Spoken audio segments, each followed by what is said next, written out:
दोस्तों, आज की कहानी है पति देव तुम दूसरी शादी कर लो।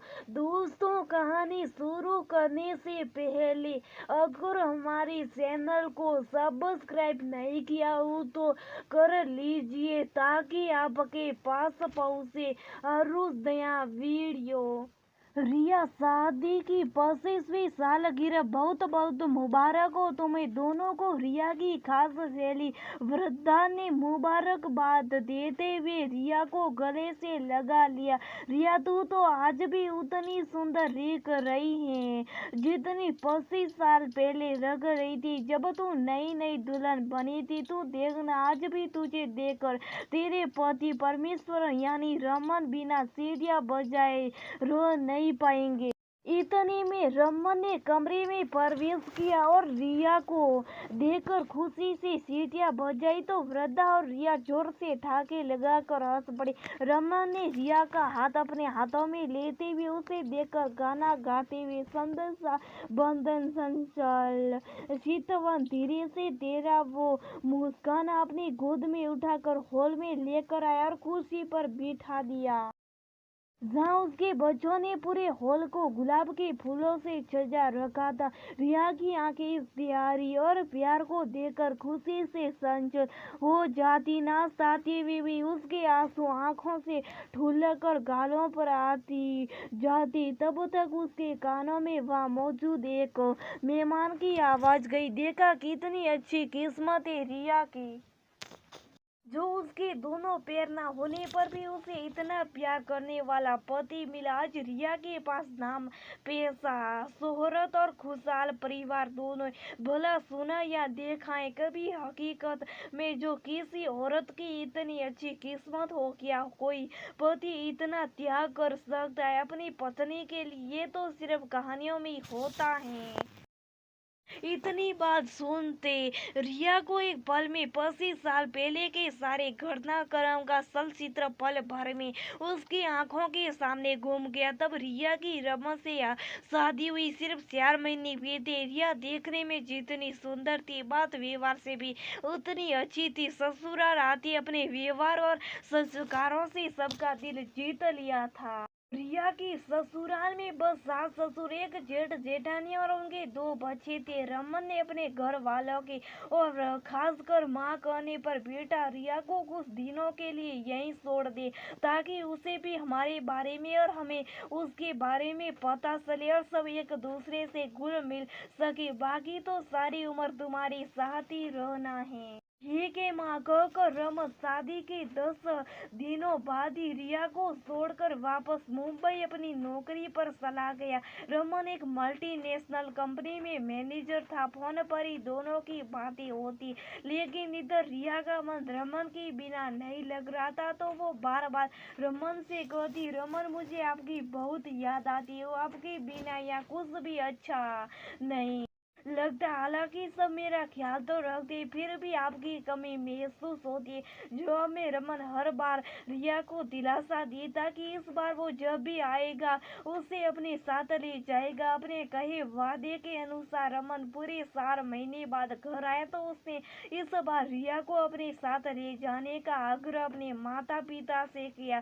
सब तैयार हो गई, इधर रिया भी बहुत खुश थी। वो रमन के साथ मुंबई आ गई। दोनों एक दूसरे के साथ बहुत खुश थे।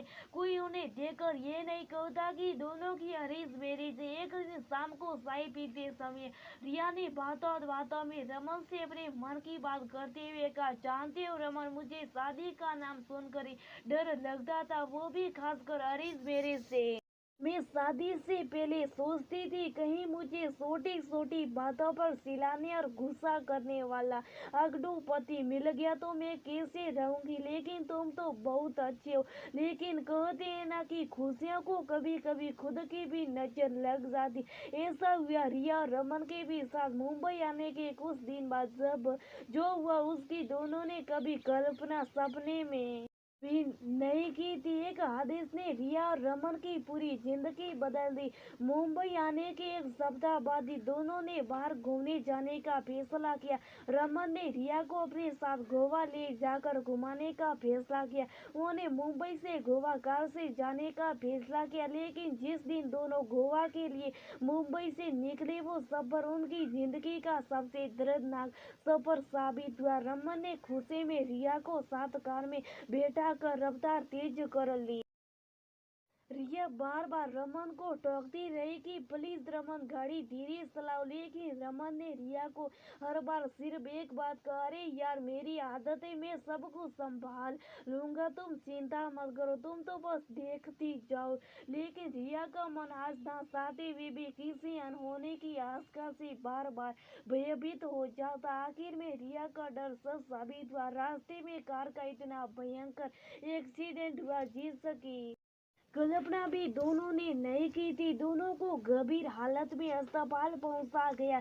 दोनों की हालत बहुत नाजुक थी। दोनों के घर वाले भी ये खबर सुनते फ्लाइट पकड़कर अस्पताल पहुंचे। सबका रो रो कर बुरा हाल था। 2 दिनों बाद रमन को होश आ गया। उसके सिर पर चोट थी जिस पर टाँके लगे थे और दाहिना हाथ फ्रैक्चर हुआ था, लेकिन रिया की हालत अभी भी बहुत गंभीर बनी हुई थी। उसके दोनों पैर पूरी तरह से फ्रैक्चर हो चुके थे। डॉक्टर ने परिवार वालों को आकर बताया कि अब पूरी जिंदगी रिया का अपने पैरों पर चलने की संभावना नहीं है, क्योंकि पैरों की हड्डी पूरी तरह से सकना शुरू हो चुकी है। रिया के माता पिता का ये बात सुनकर रो रो कर बुरा हाल था। उन्हें अपनी बेटी के भविष्य की चिंता सताने लगी। रिया की माँ तो बुरी तरह परेशान हो गई थी। रमन हर मिलने आने जाने वालों से रिया के बारे में पूछता, लेकिन कोई कुछ जवाब नहीं देता। सभी सिर्फ इतना ही कहते कि ठीक है। कुछ दिनों के बाद अस्पताल से रमन की छुट्टी मिल गई, लेकिन रिया अभी भी अस्पताल के आईसीयू में अपनी जिंदगी और मौत की जंग लड़ रही थी। रमन की ठीक होती उसकी भाभी ने रमन को सब सच बता दिया। रिया के बारे में सच जानकर रमन सीधा भागता हुआ अस्पताल पहुंचा। वह रमन ने डॉक्टर से जब बात की तो उन्होंने कहा कि पहले तो उनका कोमा से बाहर आना जरूरी है, उसके बाद वो ये सच जानकर कैसे रिएक्ट करेगी ये देखना होगा मैं पहले, लेकिन ये सच है वो जिंदगी भर चल नहीं पाएगी। रमन ने कहा, डॉक्टर कोई तो हल होगा इस समस्या का। डॉक्टर ने कहा, सिर्फ एक ही हल है, दोनों पैर काटने पड़ेंगे और आर्टिफिशियल पैर लगाने पड़ेंगे, लेकिन किसी भी काम को करने से पहले हमें आपसे परमिशन लेना जरूरी। अगर आप तैयार हो तो इन पेपर्स पर साइन कर दे। आपके घर वालों को बताया था तो उन्होंने मना कर दिया।